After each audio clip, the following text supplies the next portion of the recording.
Hello everyone, welcome back to Reddo Reads. Today we have r/PettyRevenge. If you want me to cover some specific subreddit in the next video, leave it in the comments. My crazy ex wanted to claim my phone, so I left her a sizable bill.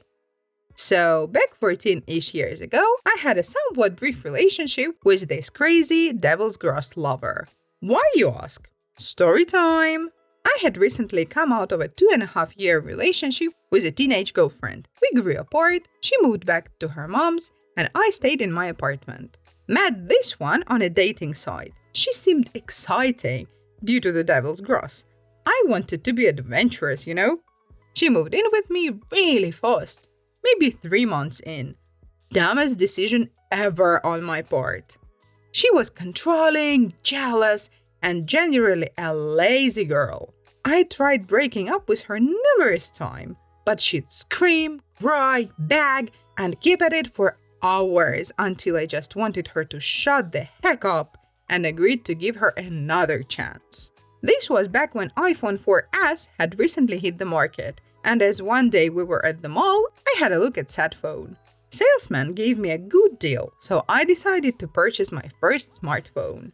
Unfortunately, I didn't have my ID with me, but she did, so she signed the papers for the service subscription and financing, although with my name, info, and payment details on it. When I finally did manage to kick her out, she had that spectacular idea to demand that I give her back her phone. She figured that since her name was on the papers, it was her phone. Guess again. I can prove every single payment ever made. You're not entitled to anything. But I played along, since it meant she would meet up with me and I could press on her all the stuff she stole from me when she moved out. We met at a busy intersection, cars, bicycles, pedestrians, all that. Turned out, she had brought along a couple of Sims to threaten me if it didn't go as she wanted it to.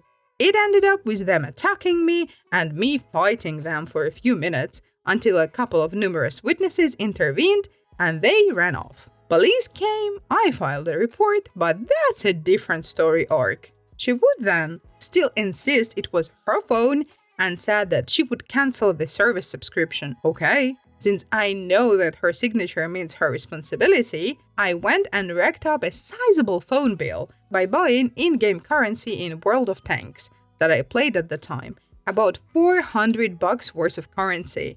I wanted to keep going, but I didn't want to risk her being able to report me for fraud or theft or whatever. I cancelled the payment agreement from my account, and within a few weeks I got called up by a woman from the provider asking me to pay the bill. I'm terribly sorry, but you have the wrong person. It's not my name on the agreement, so legally it's not my responsibility. A few more weeks went by and this giga chat called me up, again asking me about paying said phone bill. I gave Chad a brief explanation and I could straight hear him perk up at his desk before he simply stated, with what I am sure was a big poop-eating grin on his face, "What you're saying is absolutely correct. I'll make sure we don't contact you anymore and we give her a call instead. It's clearly not your responsibility to pay for her subscription. I am terribly sorry for the inconvenience." The entitlement of some people. I never got back the stuff she stole from me, but at least I knew those $400 would be sent to collection and would likely sit for years and years and grow exponentially. I was just happy I was rid of her, and a couple of years later, I met my girlfriend of, so far, 11 years. Well, the story is good, but World of Tanks? Wow, I really forgot it existed. Is it still a thing now?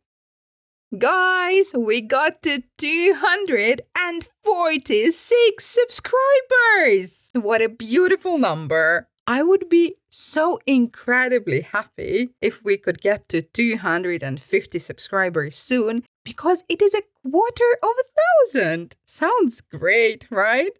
So please subscribe, you will make my day, and come back tomorrow. I cannot leave, none of us can leave.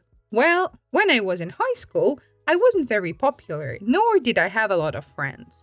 I was picked on and mistreated quite a bit, especially by the people in my grade and classes. I was chubbier back then, and the students in my class had given me the esteemed and clever nickname of Fat Butt. And that's what they called me throughout high school. It sucked, but I never let it get to me.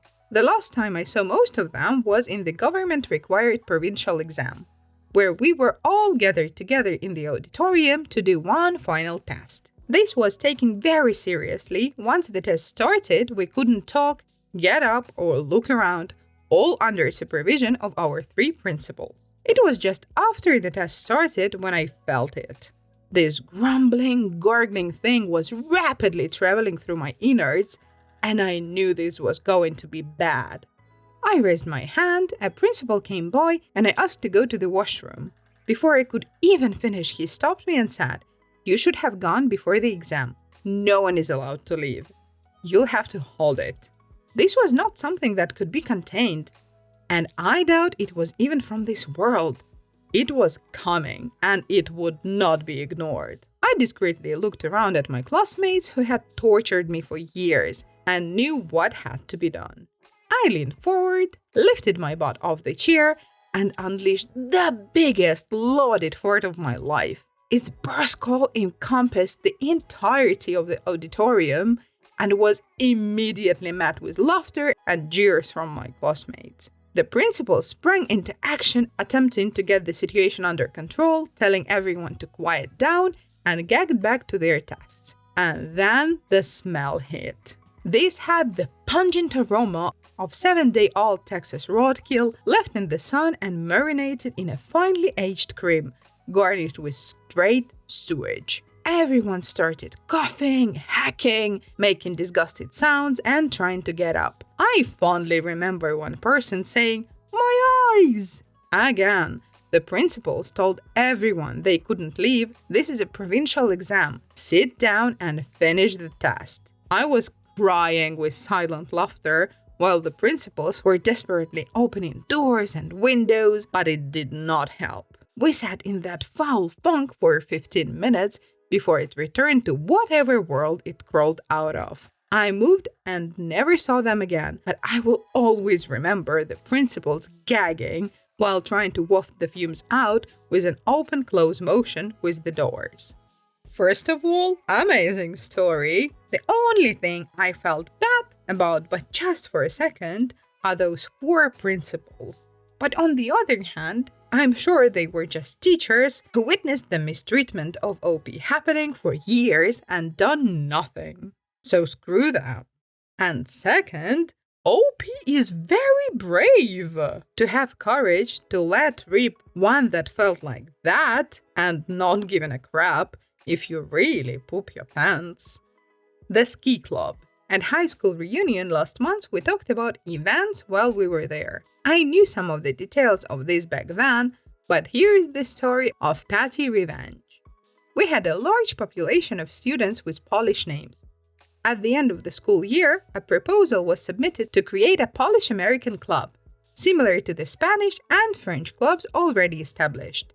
As with the Spanish and French clubs, the purpose of the club was to learn more about Polish history and culture. The proposal included an advisor who had a Polish surname. It was turned down by the principal after being approved by the other club advisors because we do not teach Polish here. So the same students submitted a proposal for a ski club, with a very brief description of the purpose being to learn more about the ski culture, with the final culminating event being a ski trip. The new advisor was a female teacher whose maiden name ended in ski.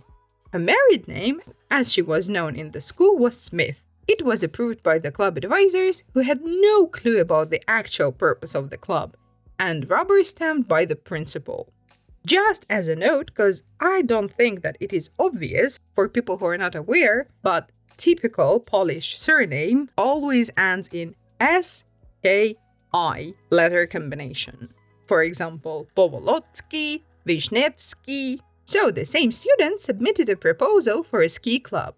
In the fall, the club started up. Weekly meetings were held that focused on Polish history and culture. A few non-Polish students came to the first meeting, But once they found out it had nothing to do with skiing down a mountain, they didn't come back. Membership started out with about 10 students, but by the end of the fall semester had grown to about 20. They went on the field trip, called it a ski trip, to a Polish restaurant about 45 minutes away. The permission form had to be approved by the principal, and typical for him, he simply signed it without reading it, probably assuming it was to go skiing.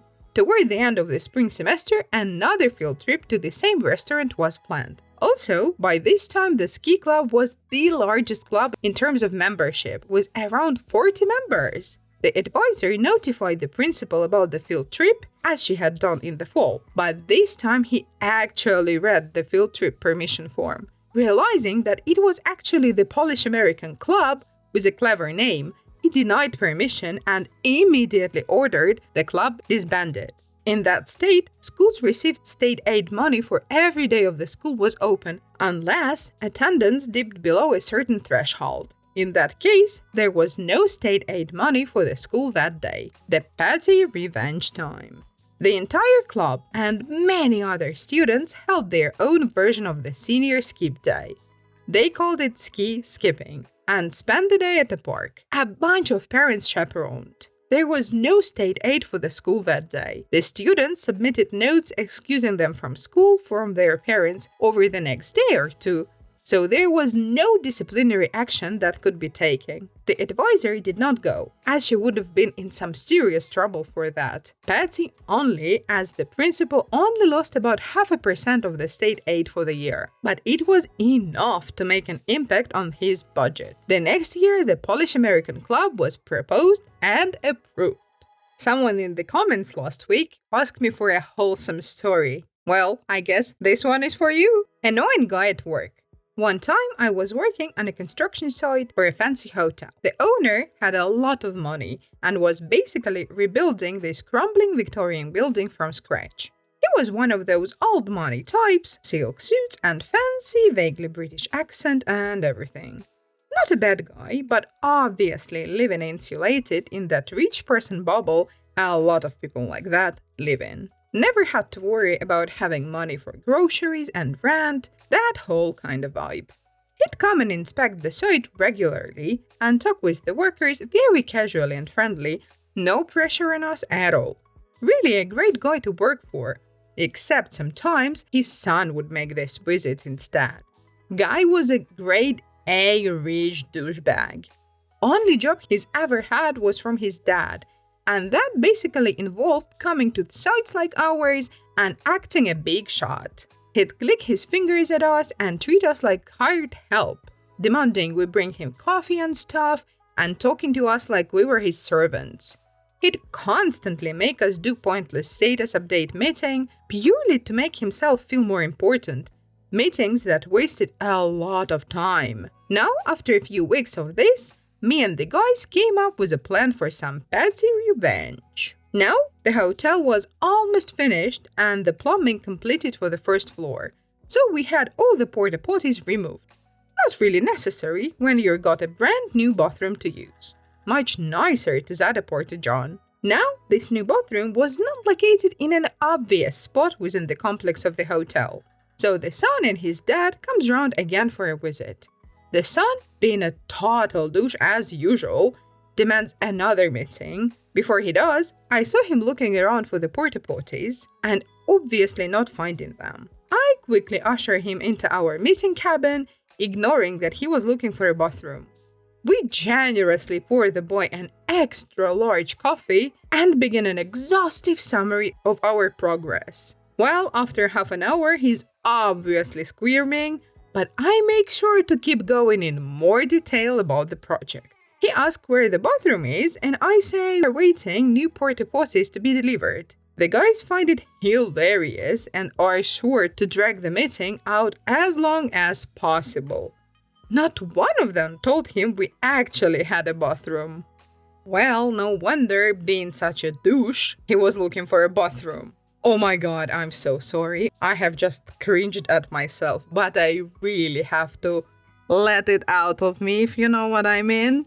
Okay, let's move on to the next story until we are over cringed. My cheating girlfriend's awkward date. This took place when I, 29 male, was 19 years old. I had just left Navy boot camp and entered A school. For some background on this story, and for those of you who aren't aware, boot camp teaches you to be a good sailor, while A school teaches you to do the specific job you'll be doing while in the Navy. I had been there for some time when I decided to go to a little movie theater on base and met a girl who I'll call Cheater. Cheater and I hit it off pretty well, and we started going out. Over a month into the relationship, we make plans to meet up the next day for lunch after the morning classes at one of the on-base restaurants. I make it into the eatery and find Cheater already there, eating with another man. To paint a picture, they weren't just eating, but leaning very close to one another, holding hands. It turns out that not only did she forget our plans, but she also made the same plans with an entirely different guy. Seeing this, I decided to get my food, walk up all sweetly to them, and join them for lunch. The look on Cheater's face when she saw me was one of mortification.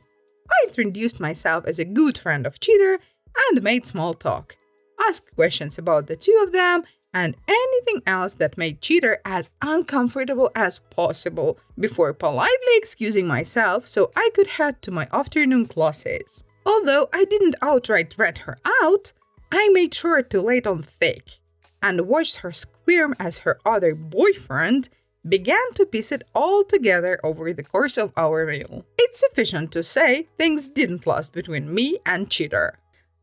Excuse me, but what part was the revenge part? Maybe OP also paid for their lunch? What was the revenge part?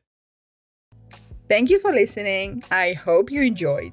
You can also watch this awesome video or that awesome playlist. See you next time!